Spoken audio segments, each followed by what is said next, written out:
My name is Ethan Hayes. I'm 28 years old, and right now, I'm lying in a hospital bed, staring at the ceiling and pondering life's three biggest questions. Who am I? Where am I? And who is this breathtakingly beautiful, yet ice-cold woman sitting by my bed? More importantly, why is she looking at me like I'm a pile of trash? You're awake? The woman glanced at me, her eyes like she was inspecting a defective product. Good. Sign this. She slid a document across the bedside table. A divorce agreement. I blinked, disoriented, searching her perfect features for any hint of a joke. Nothing. Not a flicker. Excuse me, do I know you? I asked, genuinely confused. She paused, her beautiful eyes betraying a flash of emotion I couldn't quite place. A hint of hurt, maybe, or relief. Ethan, she said, her voice flat, though I detected a faint tremor. The amnesia act is a little cliché. I'm serious. I tried to sit up, a jolt of pain shooting through my head. Ow, I really don't remember. Wait, what did you call me? Ethan? Is that my name? She stared at me for a full 30 seconds, her gaze assessing, like she was dissecting a complex business proposal. Then she pressed the nurse call button by my bed. Her movements were as elegant as a concert pianist's, but her eyes looked like she wanted to perform my lobotomy herself. What in the world did I do to piss her off this much? 5 minutes later, I was surrounded by a team of white coats. After 2 hours of tests, the verdict was in: brain damage from the car accident, selective amnesia. My memory was currently stuck at age 24. 24. I mumbled, so how old am I now? 28. The woman leaned against the doorframe, arms crossed, adopting I'll just watch your little show posture. 4 years. You forgot 4 years. For years? What did I miss? The World Cup? The Olympics? Bitcoin skyrocketing? Wait, wrong priorities. So, in these 4 years, we got married. I pointed at the words marital relationship on the divorce papers. It felt like I was reading someone else's story. To be precise, married 3 years, separated 1, and now on the verge of divorce. Her tone was as bland as if she were discussing the weather. Just sign it, Ethan. I know you're a busy man. No need to waste each other's time. I struggled to process the information. Why are we getting divorced? She quirked a sarcastic smile. Because you're in love with your childhood sweetheart, Vivian Lowell. And I was probably just some dispensable replacement. What? I was shocked. I have a childhood sweetheart, and I'm in love with her? No way. Hold on. If I was head over heels for some childhood sweetheart, why would I have married this woman? Did my brain just stop working at 24? Why impossible? She took a few steps closer, looking down at me, a faint gardenia scent wafting into my nose. Your phone gallery is full of her pictures. Your desk drawer holds her love letters. And every year on her birthday, you disappear for a whole day. Ethan, do you need me to help you remember all that? I opened my mouth, but no words came out, because I genuinely couldn't recall a single thing. Wait, what's your name? I asked. She was silent for a few seconds, as if steeling herself to speak. Sophia Reed, your legal wife. Though not for much longer, obviously. Sophia Reed. I repeated the name in my head, trying to jog a memory. My mind was blank, but a strange pang shot through my chest. Oh hell, this reaction. Could I have actually been in love with her? And what about this childhood sweetheart? Was I really that much of a jerk? Since you have amnesia, Sophia said, neatly collecting the divorce papers.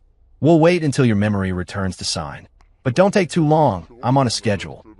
She turned to leave, and I instinctively called out, Where are you going? Home. She didn't look back. Or rather, to my own apartment. We've been separated for a year, Ethan. Or did Mr. Important forget that too? Need me to remind you. The door clicked shut. I lay there in the hospital bed, staring at the bland ceiling, my mind a jumbled mess. So, not only did I have amnesia, but I was also a jerk about to be divorced. Could this starting point get any worse? Mr. Hayes, your wife is really something, the nurse commented as she came in to change my four. After your accident, she rushed straight to the hospital and stayed by your side for 2 days and 2 nights without sleep. She just wanted to grab you some soup, said you'd be hungry when you woke up. I was stunned. But she just... What about her? The nurse asked, confused. I shook my head. Nothing. 2 days and 2 nights? So, the icy demeanor was an act? Women are a mystery, that's for sure. Wait a minute. Was she just waiting for my memory to return? so she could kill me herself. 10 minutes later, Sophia returned, carrying an insulated container. Without a word, she placed the soup on the bedside table and turned to leave again. Sophia, I called out, thank you. Her back stiffened slightly, but she didn't turn around. Don't mention it. Just fulfilling a legal obligation. A legal obligation to stay 2 days and nights? That tough act. It was almost cute. Ethan, snap out of it. You're an amnesiac jerk right now. You have no right to find your soon-to-be ex-wife cute. 3 days later, I was discharged. The doctor suggested returning to a familiar environment might help with my memory. So naturally, I went home to the house Sophia and I shared as a married couple. It was a penthouse loft downtown, decorated in a typically minimalist style. Dominant black, white, and gray tones, furniture with clean lines, so pristine it looked uninhabited. We always lived here. I asked Mark, my assistant, who was driving. Mark glanced at me in the rearview mirror, his expression unreadable. Yes, Mr. Hayes, you and Ms. Reed lived here after you married, until Ms. Reed moved out a year ago. Why did she move out? Mark hesitated, a rare flicker of discomfort crossing his usually impassive face. That, you should probably ask Ms. Reed about that, sir. I can only say that it was a difficult time for both you and Ms. Reed. Difficult for both of us? Sounds like something major happened. Did I get violent? No. Judging by her feistiness, if anyone got violent, it was probably her hitting me. Back at the loft, the first thing I did was hunt for the evidence Sophia mentioned. My phone gallery, sure enough, an album titled Vivian. The password, which I only guessed after 3 tries, was Sophia's birthday. Inside were photos of the same girl, from awkward teenage years to confident adulthood, spanning at least a decade. The desk drawer in the study, same password, Sophia's birthday. Neatly stacked inside was a bundle of love letters, written in elegant handwriting, each signed, Love, Vivian. My computer's email, every February 14th, there was an email sent to Vivian Lowell, the message invariably, happy birthday, thinking of you always. The evidence was overwhelming. I slumped back in the chair, questioning everything. So, I really was in love with this Vivian girl, and I married Sophia as a replacement? What kind of cheesy melodrama was this? How many bad rom-coms had I watched before I turned 24? Just as I was wallowing in self-loathing, the doorbell rang. Standing outside was Sophia, holding a suitcase. The doctor said you still need someone to look after you, she said, her expression blank, though the tips of her ears were faintly red. Since we're not officially divorced yet, I'm moving back for a few days. Don't misunderstand, it's just a legal obligation. I stepped aside to let her in, feeling an inexplicable sense of relief. Her ears were red. She was definitely blushing. Wait, Ethan, you're supposed to have amnesia. Play the part better. So, Vivian Lowell. I began, choosing my words carefully. Where is she now? Sophia's movements paused as she set down her suitcase, and her voice turned cold. Overseas. She left last year. You personally saw her off at the airport. Do you need a flight number 2? So, it's because she went overseas that you decided to divorce? Sophia straightened up, looking directly into my eyes, her gaze as sharp as a surgeon's scalpel. Ethan, amnesia isn't an excuse to play dumb. You love her. That's a fact, and I've accepted it. Now, all I want is my freedom. It's that simple. Her voice was calm as she said this, but I noticed her knuckles were white as she gripped the handle of her suitcase. She was clearly struggling to control her emotions. So, she still cared? What if I said, I asked cautiously, I don't remember loving her. Sophia laughed, a bitter, sarcastic sound. Then wait until you remember. But given your memory, Mr. Hayes, I might need to remind you, last Valentine's Day, you said you were working late. In reality, you were celebrating Vivian's birthday. I called you, and Vivian answered. She said you were in the shower. My heart sank. Shower? Valentine's Day? Damn it. Ethan, you really are a piece of work. I'm sorry. The words tumbled out before I could stop them. Sophia froze, her eyes flickering, but then quickly reverted to cold indifference. Don't be. It's all in the past, anyway. She pulled her suitcase upstairs, and I heard the master bedroom door click shut. Master bedroom? So, she was sleeping in the master, and I was in the guest room? Had we been sleeping in separate rooms before? How flimsy was this marriage? Over the next few days, Sophia and I settled into a strange cohabitation. She slept in the master. I slept in the guest room. Every morning, she woke up at 7 sharp to make breakfast, surprisingly good, completely at odds with her cool exterior. I tried to help, but I was clumsy, always making a mess of the kitchen. Were you this clumsy at 24 too? Sophia finally asked after I'd broken my 3rd plate. I scratched my head, deciding to be honest. Honestly, I don't remember what I was like at 24, but judging by my current performance, I probably wasn't the sharpest tool in the shed. Sophia paused, then turned her face away, but I caught the slight upturn of her lips. She smiled, even if it was only for 0.1 seconds. Progress. Just go wait outside, she waved as if shooing a fly. I leaned against the kitchen doorframe, watching her skillfully stir-fry something in the pan. She wore loungewear, her apron tied in a bow at her waist, her hair loosely pulled back, a few strands falling around her face. This scene felt strangely familiar. Did we do this often? You cooking, me watching? I asked. Sophia didn't stop, but her voice was softer. No, you rarely came home for dinner. And even when you did, you'd eat and then head straight to your study or take calls. Oh, so I was a workaholic and an emotional abuser? Ethan, you deserve to be divorced. The atmosphere grew cold again. That night, I lay awake in the guest room, tossing and turning. Fragments of images kept flashing through my mind. Sophia laughing, Sophia crying, Sophia standing with her back to me by the window. But every time I tried to grasp them, they vanished. I got up and went to the study, hoping to find other clues. Most of the bookshelves were filled with business books, but in a corner, there was a photo album. I pulled it out and flipped it open, freezing. The first page was our wedding photo. I was in a suit, grinning like an idiot. Sophia was in a wedding dress, her eyes crinkling, filled with a light I'd never seen in the real Sophia's eyes. I kept flipping, discovering the album was almost entirely filled with pictures of us together. On the beach, me carrying her on my back, both of us laughing so hard our eyes were practically closed.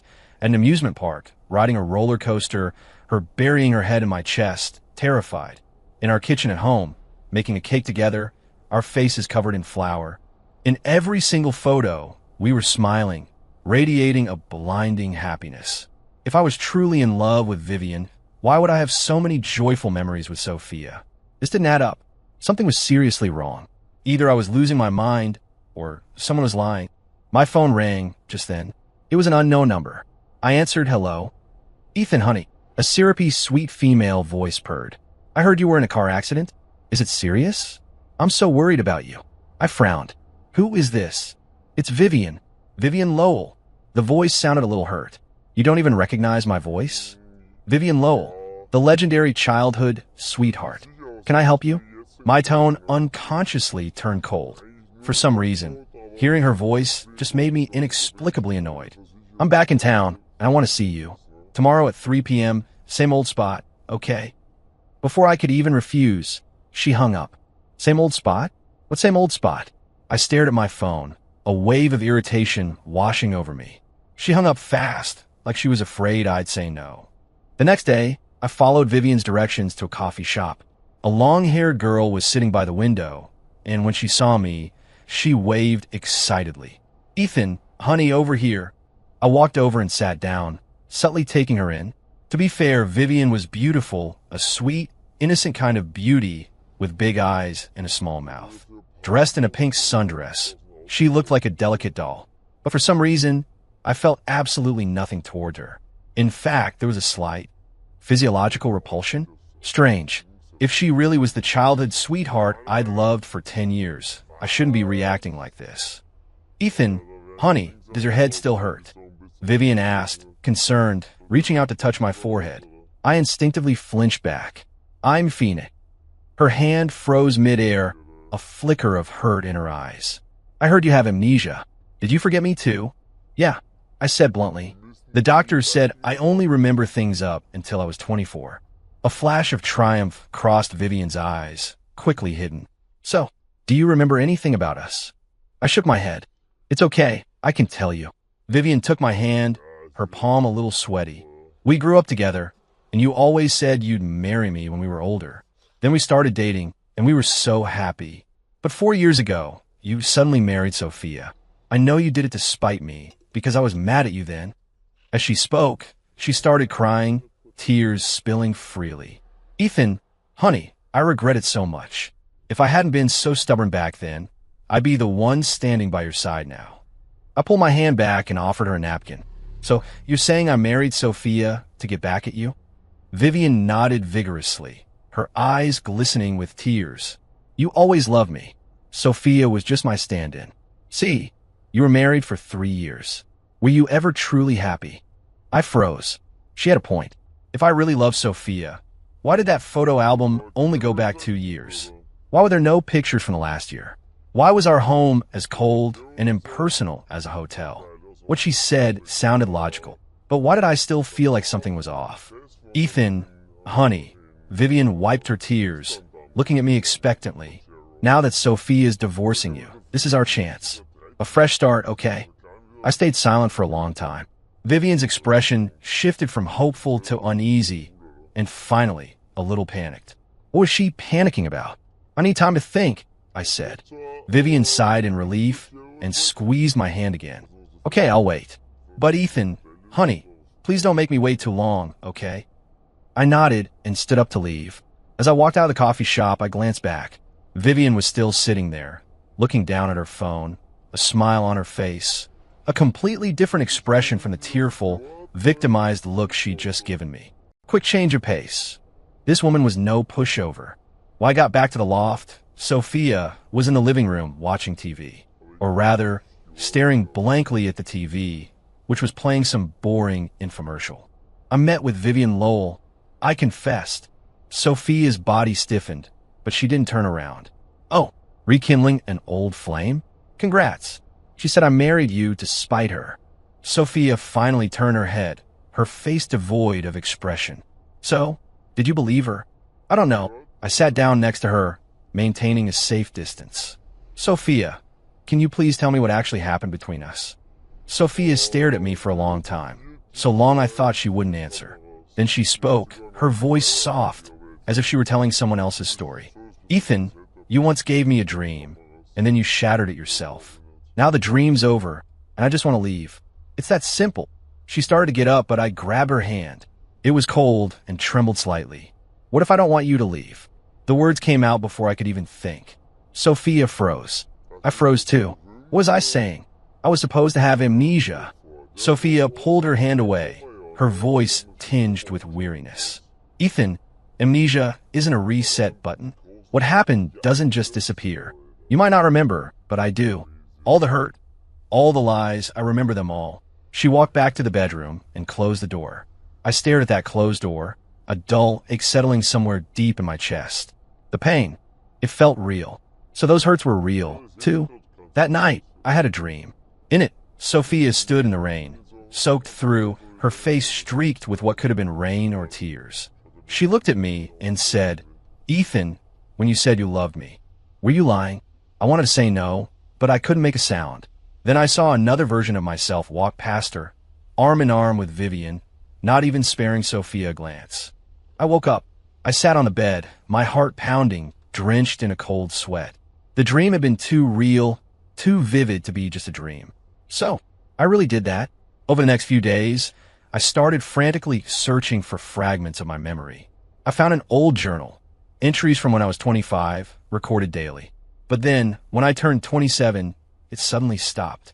The last entry read, "Saw Vivian today. She's the same as always."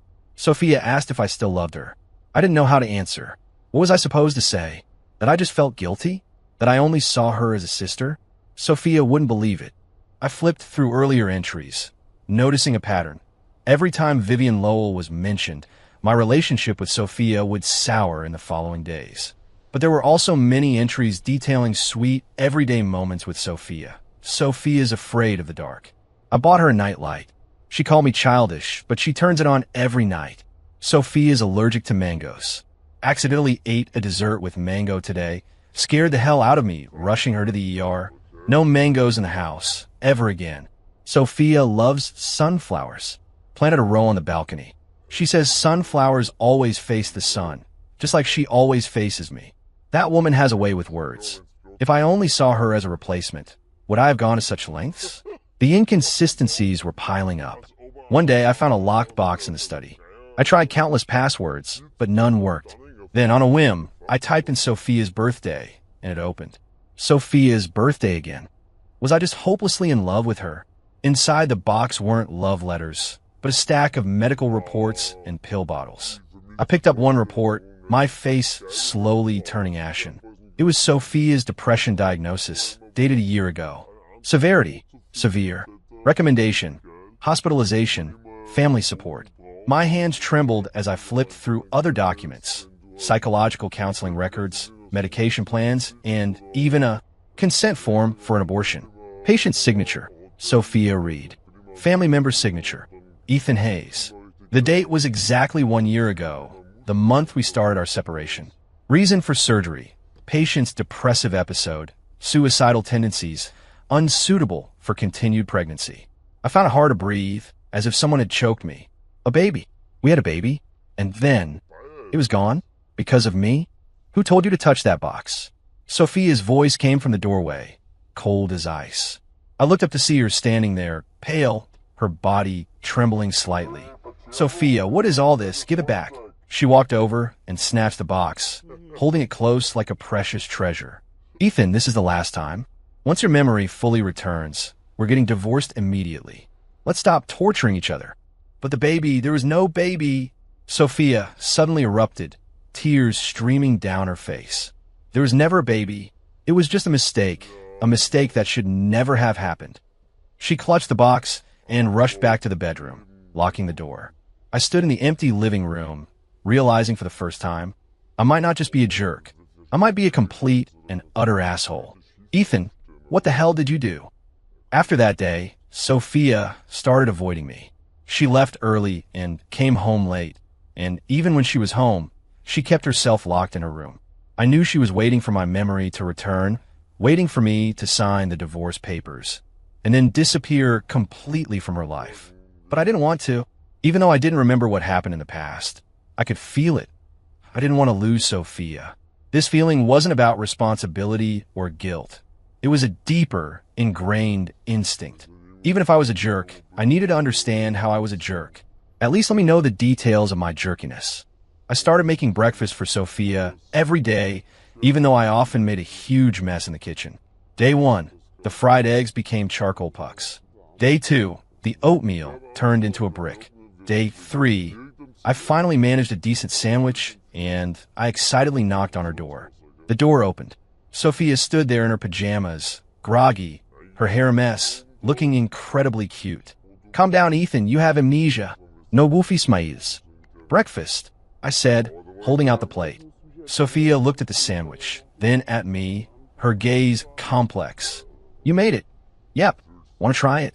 Won't kill you. She took the plate and closed the door. 5 minutes later, the door opened again, and the empty plate was handed back. It was all right. She said, all right. She said, all right. That basically means she loved it. I started leaving a light on for her when she came home late. The first time, she froze at the doorway, staring at the warm glow of the floor lamp in the living room, silent for a long moment. Why aren't you asleep yet? She asked, her voice a little hoarse. Waiting for you, I said. For safety. She didn't say anything, just quickly headed upstairs. But I saw her wipe her eyes. Was she crying? Why? I even bought a huge bouquet of sunflowers and put them in a vase in the living room. When Sophia came home from work and saw the sunflowers, she froze. She stood there, staring at the flowers for a long time, so long I thought she was going to yell at me for wasting money. Then she said softly, sunflowers, they wither. I'll buy more when they do, I said. As long as you like them, you'll always have them. She turned to look at me, her eyes red-rimmed. Ethan, what's the point of all this now?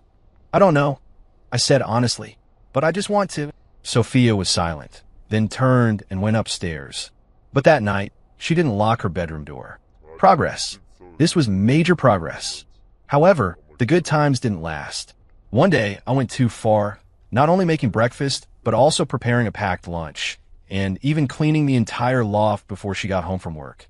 When Sophia returned, She finally snapped. Ethan, what exactly are you trying to do? She pushed the lunchbox aside. Playing the devoted husband game? Do you find this entertaining? I'm not playing games, I said seriously. Sophia, I'm trying.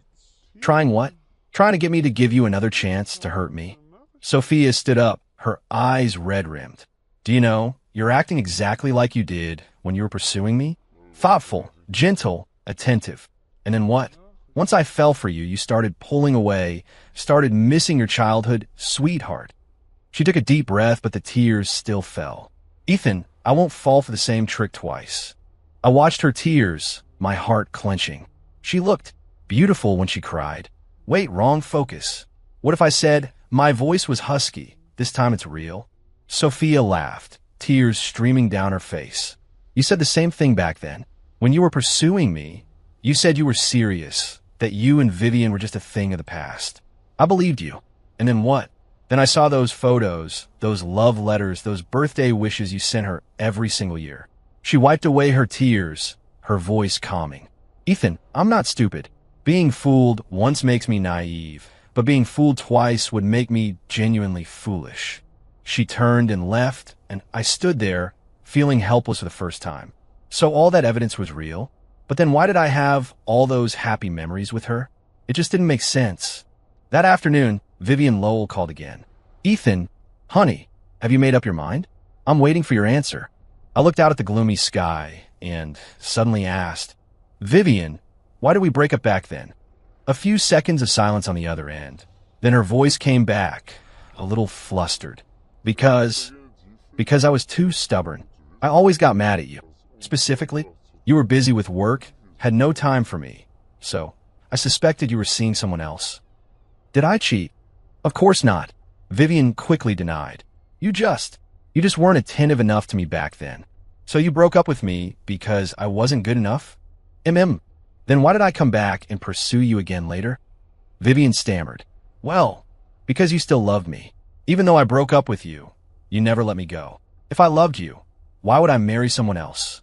This time Vivian was silent for even longer, finally saying with a whimper, Ethan, honey, do you not believe me? Did Sophia say something to you? She's always been jealous of me, always trying to break us up. She didn't say anything, I said calmly. I just want to know the truth. The truth is you still love me, and I still love you. Vivian's voice was full of grievance. Sophia was just an intermission. Now it's time to get back on track. After hanging up, I was even more certain Vivian was lying. If I truly loved her that much, why were there so few entries about her in my journal? Why were there no chat logs on my phone, only photos? Why couldn't I remember anything about what she liked or disliked? I started investigating. I reached out to old friends, subtly asking about me and Vivian. Most of them were vague, but one old buddy, after a few too many drinks, finally spilled the truth. Ethan, everyone in our circle knows about you and Vivian, my friend slurred. She chased you hard, but you never committed. Then your dad's company ran into trouble, needed the Lowell family's money, so you got engaged to her. But you broke it off pretty quickly after that. Almost gave your old man a heart attack. My grip tightened on my drink. Broke off the engagement? Why? Because of Sophia, man. My buddy hiccuped. You met Sophia at an art exhibit, and it was like you were hexed. You swore you'd marry her and no one else. Vivian caused a huge scene for a while. Then she just quieted down, and then you and Sophia got married. So, Vivian didn't dump me. I dumped her for Sophia? Then why did I get so entangled with Vivian later? And after I got married, did I still keep in touch with Vivian? I asked. My buddy's eyes darted around. Well, occasionally. Vivian never really gave up. Always found excuses to get close to you. Your wife argued with you about it a few times. But honestly, Ethan, I don't think you ever really felt anything for Vivian, just guilt. Breaking off that engagement really messed her up. The amount of information was overwhelming. I couldn't process it all at once. So the truth was, I got engaged to Vivian for family business. Then I met my true love, Sophia, and broke off the engagement. Vivian, unwilling to give up, kept pursuing me, and I handled it badly, causing Sophia to get hurt. That sounded a lot more plausible. But what about all that evidence? The photos, the love letters, the birthday wishes? How'd that all fit in? When I got home, Sophia wasn't there. On the living room coffee table lay a signed divorce agreement, with a note beside it. Ethan, I'm tired. I've signed it. You should sign it too. Let's let each other go, okay? I stared at the agreement and suddenly felt ridiculous.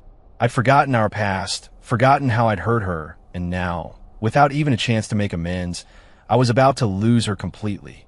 No, at least, not until I figured everything out. I tore the agreement to shreds. The sound of tearing paper was surprisingly cathartic. Oh well, it was done. When Sophia came back and saw the shredded paper in the trash can, she froze. I won't sign, I stated flatly. Sophia, I'm not signing anything until I remember everything. You'll sign when you remember, Sophia sneered. You'll be practically begging to sign then. Then we'll wait until I remember, I countered. We stood there, locked in a stalemate, the air crackling with tension. Just then, the doorbell rang. Standing outside was Vivian Lowell, carrying an insulated food container. Ethan, honey, Mark told me you haven't been eating well, so I specially made you some chicken noodle soup. She saw Sophia behind me, and her smile faltered. Oh, Ms. Reed is here too. Sophia's face was impassive. This is my home. Where else would I be? Vivian bit her lip, looking like a wounded puppy. Ethan, honey, I didn't know Ms. Reed was here today. Maybe I should come back another time. No need, Sophia said, turning to walk back inside. You two talk. I'll just pack my things and move out. Wait, I said, grabbing Sophia's hand. To Vivian, I added, take the soup back. I don't need it. Vivian's eyes instantly welled up.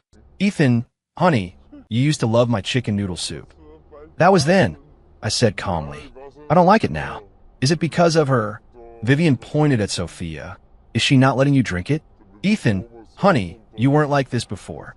You never let anyone dictate what you do. Vivian, I cut her off. Let's talk. I took Vivian down to a coffee shop downstairs and got straight to the point. I talked to some friends. Their version of events is a little different from yours. Vivian's face changed. What? What do you mean? They said I was the one who broke off our engagement, not you who ended things. Vivian gripped her coffee cup. So what? Didn't you regret it later? Didn't you always pine for me? Did I? Of course you did. Vivian exclaimed, getting agitated. You celebrated my birthday every year. You had my photos on your phone, my love letters in your study. Are all those things fake? If all that was true, I stared into her eyes. Then why would I marry Sophia? Vivian was speechless. Because I was stupid, I thought marrying someone who resembled you would fill the void in my heart. I answered for her. But then I realized I was wrong, didn't I? Vivian's face grew whiter and whiter. So, I continued, piecing it together. Sophia and I were actually very happy after we got married. But you came back. You weren't willing to let go. So you started inserting yourself into our lives. You used my guilt against me, slowly driving a wedge between Sophia and me until our marriage cracked. Is that it? No, Vivian shrieked, drawing several stairs. You love me already. Sophia stole you away. If I truly loved you, no one could have taken me away, I said calmly. Vivian, let it go. Whatever happened in the past, I don't love you now. Maybe I never did. Vivian cried, a heart-wrenching sob. Ethan, you can't do this to me. I've waited for you all these years. I'm sorry, I said, standing up. But this is the last time I'll say it. As I left the coffee shop, I felt a weight lift. Fragments of memories started to surface. Vivian crying, begging me not to get married. Receiving suicidal threats from her the night before my wedding. Her constant calls and texts harassing me after we married. And Sophia. She knew about Vivian from the beginning, but she chose to trust me. Until one day, she found the chat history between Vivian and me on my phone. Even though they were just dismissive replies, to her, it was a betrayal. We started fighting, giving each other the silent treatment, hurting each other. Then, she got pregnant. I thought a baby could save our marriage, but she terminated the pregnancy because she said, I don't want a child to be born into a loveless family. In that moment, I snapped. I called her cruel, cold-blooded. I said the most regrettable words of my life. Sophia, you never loved me, did you? You only loved the position of Mrs. Hayes. She looked at me, her eyes terrifyingly empty. Then she said, Ethan, let's get divorced. Memories flooded back like a dam breaking. I remembered everything. When I was 24, I met Sophia at an art exhibit. She stood in front of a sunflower painting, sunlight streaming through a skylight onto her, making her look like a work of art. It was love at first sight. Back then, I'd just taken over the company from my father. The pressure was immense, and Vivian, as a potential arranged marriage partner, was constantly pushing for an engagement. I refused, causing a huge fight with my family. After meeting Sophia, I was even more certain I didn't want some business arrangement. I wanted to marry the woman I loved. I pursued her for 6 months, pulling out all the romantic stops. The day she finally said yes, I was as happy as a kid. Our wedding was simple, but I was completely content. For the first 2 years of our marriage, we were truly happy. Until Vivian Lowell returned to the country. She clung to me like a ghost, using every trick to get my attention, faking suicide attempts, ambushing me outside my office building, even showing up at Sophia's studio to cause trouble. Out of a sense of guilt and lingering history, I never completely cut ties with her. That became the fuse for our marriage's breakdown. Sophia grew uneasy. She asked if I still loved Vivian. I said no, but my actions didn't give her enough reassurance. We fell into a vicious cycle. The more insecure she became, the more irritable I got. The more irritable I got, the more she doubted me. Finally, the tragedy happened. I remembered the day she had the miscarriage. I sat alone in the hospital hallway, feeling like my whole world had collapsed. But instead of comforting her, I blamed her. Because I was scared to face my own mistakes, scared to admit that I had destroyed our happiness. So I pushed the blame onto her, using coldness to protect myself. And then we separated. For a year, I wanted to reach out and make things right every single day, but my pride and guilt held me back. Until the car accident. So, I really was that big of an asshole. No wonder she wanted a divorce. With everything clear in my mind, I rushed home. Sophia was packing her suitcase. When she saw me, she froze. "You remembered?" she asked, her voice barely a whisper. I nodded, my voice thick with emotion. "I'm so sorry, Sophia, I'm so sorry." I remembered everything. All of it. Sophia put down the clothes she was holding and looked at me calmly. "So, now you can sign the papers?" "No," I said, kneeling down and taking her hands. "I won't sign." "Sophia, please, just one more chance." Sophia pulled her hands away. "Ethan, it's too late." "It's not too late. As long as you're alive, as long as I'm alive, it's not too late." I stammered. "I know I messed up. I was an asshole. I was a coward. I shouldn't have let Vivian interfere in our lives, and I definitely shouldn't have hurt you when you needed me most. But Sophia, I love you. I've always loved you." Sophia's tears fell. "If you loved me, you wouldn't have treated me that way." Because I was a fool. I smacked myself hard across the face. I was too stupid to tell the difference between guilt and love. Too stupid to handle things the right way. "Sophia, you can punish me. You can torture me. Just don't leave me." Sophia was shaking with sobs. "Ethan, do you have any idea what this last year has been like for me? Every night, I had nightmares, dreaming you said you didn't love me, dreaming our baby asked me why I didn't want them. I saw a therapist for 6 months, took countless medications just to barely function. And now, what I'm sorry from you is supposed to make everything start over."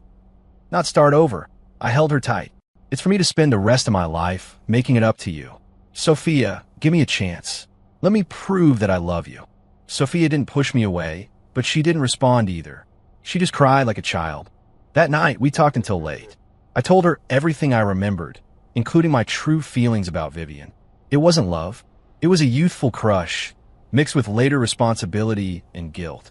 Sophia also shared many things I hadn't known. Her miscarriage wasn't because she didn't love the baby, but because during a severe depressive episode, she stood on the balcony, almost jumping. The doctors said her condition at the time made it unsuitable to have a child, and forcing the pregnancy could have resulted in losing both of them. She had struggled for a long time before making that decision. And I, in her most painful moment, had delivered the heaviest blow. "I was afraid if I told you the truth, you'd think I was crazy." Sophia gave a bitter laugh. "That you'd leave me? You're not." I squeezed her hand, my heart aching almost to the point of not breathing. "You were just sick, and I didn't take care of you." "Sophia, I'm so sorry, truly sorry." "Ethan," Sophia looked at me, her eyes red and swollen. "I can't go through that kind of pain again." I swear never again. I held up 3 fingers. If I ever hurt you again, may I walk out and get hit by a... Sophia clapped a hand over my mouth. Don't say it. She sighed a very soft sound. I need time. As long as you need. I'll wait. She said she needed time. Not that it was impossible. There was hope. In the days that followed, I started proving myself with actions. I severed all business ties with the Lowell family and completely cut off contact with Vivian. I redecorated the entire loft, matching Sophia's preferred style. Warm tones, lots of plants, plenty of natural light. I went with her to her therapist, learning how to support someone with depression. Most importantly, I learned to communicate. No more hiding, no more avoidance. If there was a problem, we talked about it openly. The process was tough. Sophia's moods were unpredictable, swinging between good and bad. Sometimes she would suddenly break down and cry. Other times she would be ice cold towards me. Once, she threw the sunflowers I'd bought her into the trash. They'll just wither anyway. Why keep them? I didn't say anything. The next day, I bought new ones. She'd throw them out. I'd buy more. On the 5th day, she looked at the 5 bouquets of sunflowers in the living room and finally smiled. Ethan, are you crazy? Yeah, pretty badly, I said. I've got a disease called I'll die without Sophia, and it's probably incurable.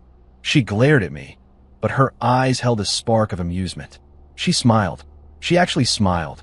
One day, 3 months later, Sophia suggested, let's go on a trip. My eyes lit up. Where to? Anywhere. Just want to get away. We ended up in a charming coastal town in the Pacific Northwest, a place Sophia had always wanted to visit. During the day, we wandered through quaint alleys. At night, we sat on the inn's patio, stargazing. On the 3rd evening, Sophia suddenly said, Ethan, I might never be able to completely forget the hurt. My heart sank, but she turned to look at me, her eyes shimmering with starlight. I want to try to trust you again. I froze, then erupted in joy. Really? Sophia nodded, her face flushing slightly. But there are conditions. Name them. I'll agree to anything. First, if Vivian Lowell ever shows up again, you tell me immediately. We face it together. No problem. I promise. Second, we need to go to couples counseling. Learn how to manage our relationship better. Absolutely. I'll make an appointment tomorrow. Third, Sophia paused, her voice even softer. I want a baby. I froze. But your health? My doctor says I've recovered well. We could try for one now. Sophia took my hand. This time, we welcome them together, okay? I pulled her into a tight hug, my voice choked with emotion. Yes, this time, I'll be by your side every step of the way. That night, after we returned from our trip, the atmosphere was delicate. We sat on the living room sofa, the TV playing some boring reality show, but neither of us was watching. Sophia wore her pajamas, her hair still damp, radiating the fresh scent of her shower. I breathed in her fragrance, my mind starting to wander. Calm down, Ethan. You're still on probation. Take it slow. So, Sophia suddenly spoke, her voice a little nervous. Should we? Maybe. She didn't finish the sentence, but I knew exactly what she meant. I squeezed her hand. No rush. When you're completely ready. Sophia looked at me, her expression complicated. Ethan, you've changed. For the better or worse? You've become gentler, she whispered. The old you wouldn't have been so patient. I gave a wry smile. Because the old me was an asshole. Sophia was silent for a moment, then said, Actually, I'm ready. My heart skipped a beat. She continued, But it's not because I've forgiven you. It's because I still love you. Pathetic, right? No, I shook my head. I'm the pathetic one for taking this long to realize. I leaned in to kiss her, softly, as if touching fragile porcelain. Sophia stiffened for a moment, then slowly relaxed, responding to me. The kiss was gentle, restrained, but I could feel her slight tremble. She was nervous. Slow down, Ethan, slow down. When the kiss ended, our foreheads rested against each other, our breathing ragged. My room, I asked. Sophia nodded, her face flushed. I pick her up. She gasped, then wrapped her arms around my neck. The master bedroom lights were off, only moonlight streaming through the window. I gently placed her on the bed and leaned over her. In the moonlight, her eyes were bright, like they held a million stars. Are you sure? I asked again. Sophia didn't speak. She reached out and unbuttoned the first button of my shirt. It felt like a signal. I kissed her then, harder, deeper than before. Sophia's response shifted from hesitant to passionate. There had been so much hurt between us, so many misunderstandings, but our bodies still remembered each other. Every touch, every kiss felt as familiar as yesterday. Ethan, Sophia gasped beneath me, her voice fragmented. You said you loved me. Is it true? It's true. I whispered, kissing away her tears. Sophia, I love you. From 24 until now, from amnesia to remembering everything, I've always loved you. She cried, but this time, she was smiling through her tears. That night, we took our time, slow and gentle. Each move was cautious, each thrust filled with affection.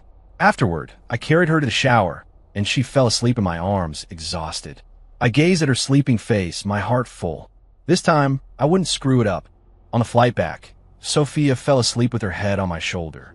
I gently kissed her forehead, my heart overflowing with gratitude. Grateful for the chance to start over.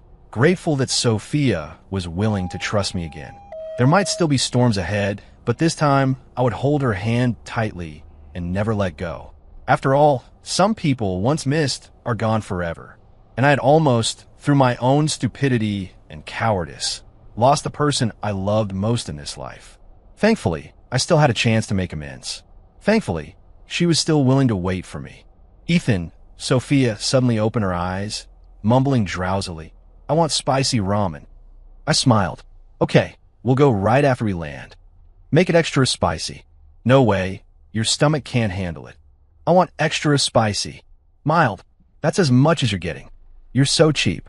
She mumbled, then drifted back to sleep. I looked out at the clouds drifting by, feeling like life had never been so good. Amnesia was terrible. The divorce papers were terrible.